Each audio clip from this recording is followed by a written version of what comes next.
Welcome back, everybody, to another deep dive.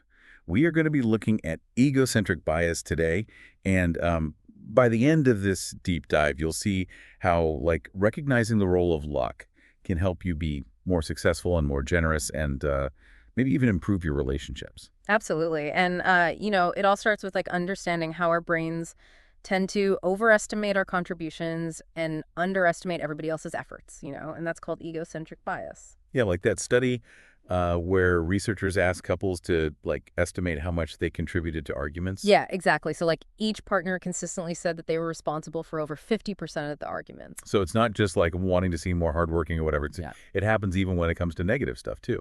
Right. And the research shows this pattern across, lots of different areas, even in those collaborative academic papers, where authors overestimate how much they contributed and it ends up over 100%, which obviously isn't possible. Yeah.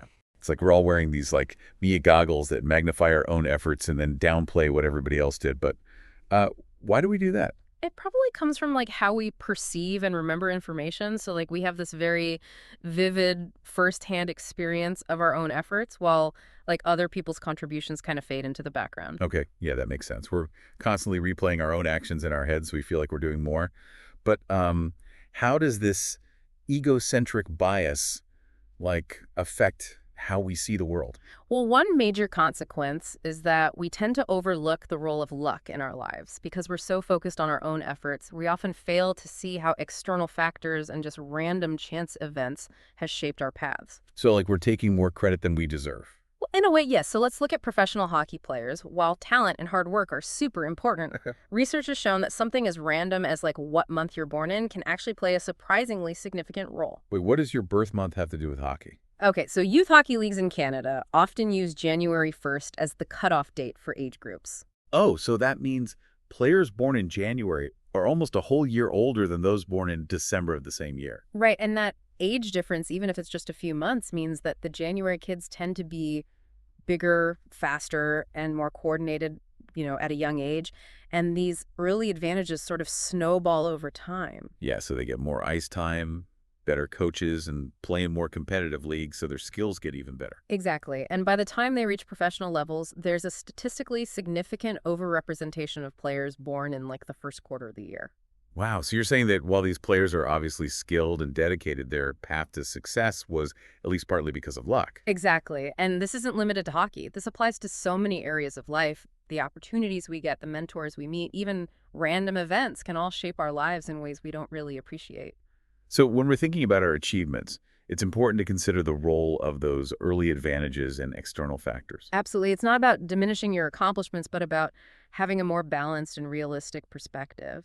This is really interesting. It makes me rethink my own assumptions about success and the factors that have contributed to my own journey. But if we're constantly told to believe in ourselves and our ability to shape our destiny, how do we reconcile that with, acknowledging the role of luck? That's where we get this really interesting paradox. So, while it's important to recognize how external factors play a role, it's also crucial to maintain a belief in our own agency. This belief can fuel our motivation and drive us to work towards our goals. So it's about finding a balance between acknowledging the role of chance and believing in our ability to shape our own outcomes. Exactly. It's like walking a tightrope. Right. If we just focus on luck and downplay our efforts, we risk giving up easily. But ignoring the role of chance can make us arrogant and unable to see our own privileges. I see. So it's about finding that balance between recognizing things we can't control and using our own power to make positive change. Precisely. And one of the most important tools to achieve this balance is gratitude. Gratitude, this seems like a big jump from hockey players and birth months. Yeah. How does that fit in? When we practice gratitude, we become more aware of what others have done to contribute to our successes. And we see that our journeys are interconnected and that we haven't achieved anything solely on our own. It's like taking off those me goggles and seeing the world more clearly. Exactly. And this shift in perspective can really change our behavior. You mean it can make us more generous and compassionate toward others? Exactly. When we recognize how much we've benefited from support kindness and even lucky breaks from others, we're more likely to extend that same generosity to those around us. Makes sense. It's like recognizing that we're all part of a larger web. Our successes are intertwined, and by helping others, we ultimately help ourselves. Exactly. It's about shifting from a mindset of scarcity and competition to one of abundance and collaboration. And the source material actually offers a heartwarming personal example of how even a small act of gratitude can lead to unexpected and life-changing connections. Oh, wow. I'm intrigued. Tell me more. Yeah, so the host of the source video talked about how they met their spouse through a random encounter on Instagram. They had posted a picture pointing out a scientific mistake in a newspaper, and the first person to identify the error correctly was their future wife. That's incredible. It just goes to show that even small acts of sharing knowledge or showing appreciation can have such a big impact. Absolutely, and it shows the power of approaching life with curiosity, openness, and gratitude for the unexpected opportunities that come our way. But before we go too far into how to use gratitude, let's talk about another important thing, the illusion of control. So you might be wondering, what is this illusion of control? Yeah, actually, it sounds kind of sci-fi. Well, it's not that dramatic, but it's about how our minds see the world. We tend to overestimate our influence, even when chance plays a big role. So it's like thinking we have more control than we do. Exactly. Think about those people who believe they can control a coin toss just by wishing really hard. Oh, yeah. I know a few people like that. Huh. But you said earlier that this illusion can be a good thing. How does that work?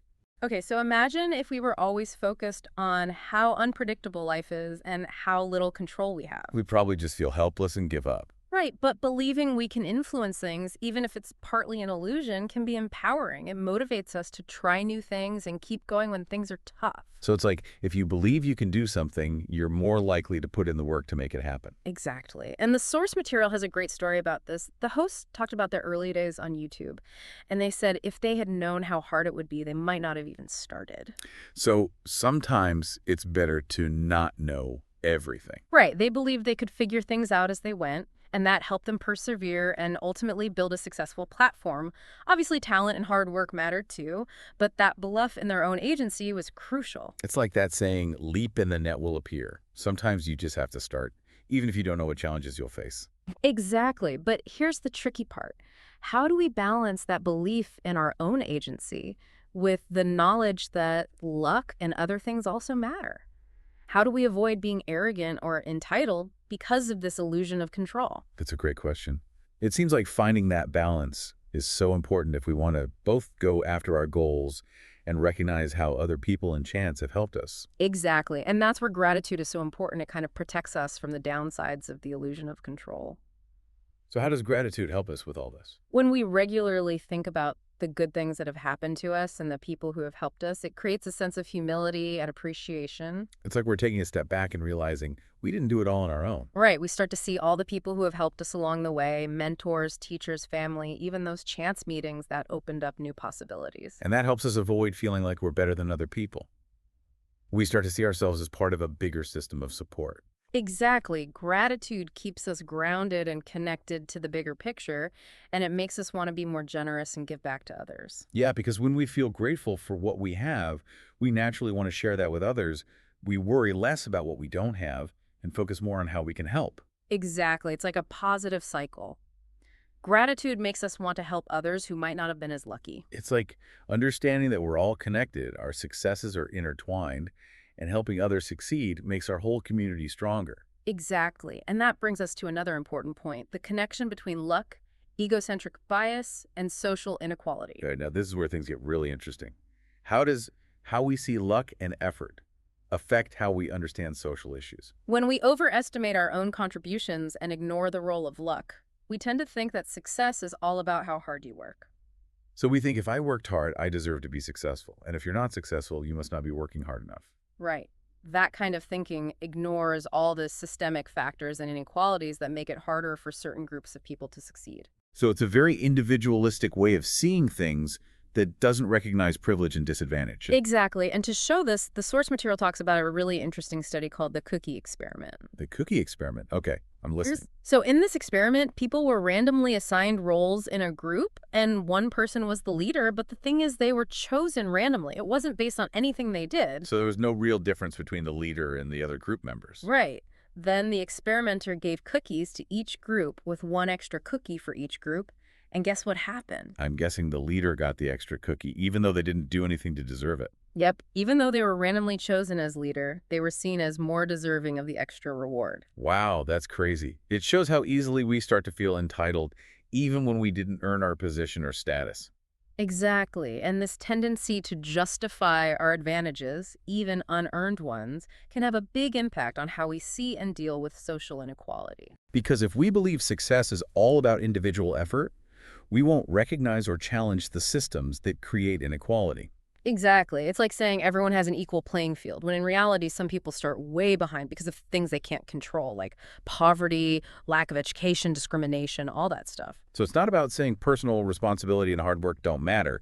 It's about seeing the bigger picture and understanding of the forces that shape our opportunities. Exactly. And that's why it's so important to question our assumptions about success, recognize the role of luck and circumstances, and have a more nuanced understanding of how individual effort and systemic factors work together. So how do we start to change our perspective? How do we move beyond this individualistic way of thinking and create a more fair and just approach to success? It starts with recognizing our own luck and the privileges we might have without even realizing it.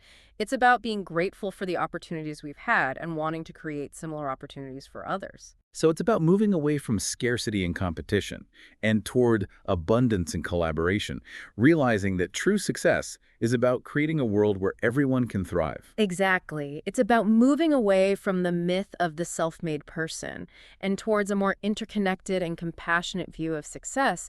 And this brings us back to the power of gratitude. Okay, I'm ready to hear more about how we can actually use gratitude in our daily lives. Yeah. It's easy to say, be more grateful, but how do we make it a habit? One of the simplest ways is to keep a gratitude journal every day. Take a few minutes to write down 3 things you're grateful for. They can be big or small. Like a good meal, a sunny day, a supportive friend. Exactly. The key is to focus on the details, really appreciate those good things. The more we practice noticing and appreciating them, the more our brains will naturally look for the good in our lives. Like building a gratitude muscle, the more we use it, the stronger it gets. Exactly. And as the muscle gets stronger, we'll experience more joy, contentment, and a deeper connection to the world around us. This has been such an insightful deep dive. We started by looking at how our brains can trick us about effort and luck.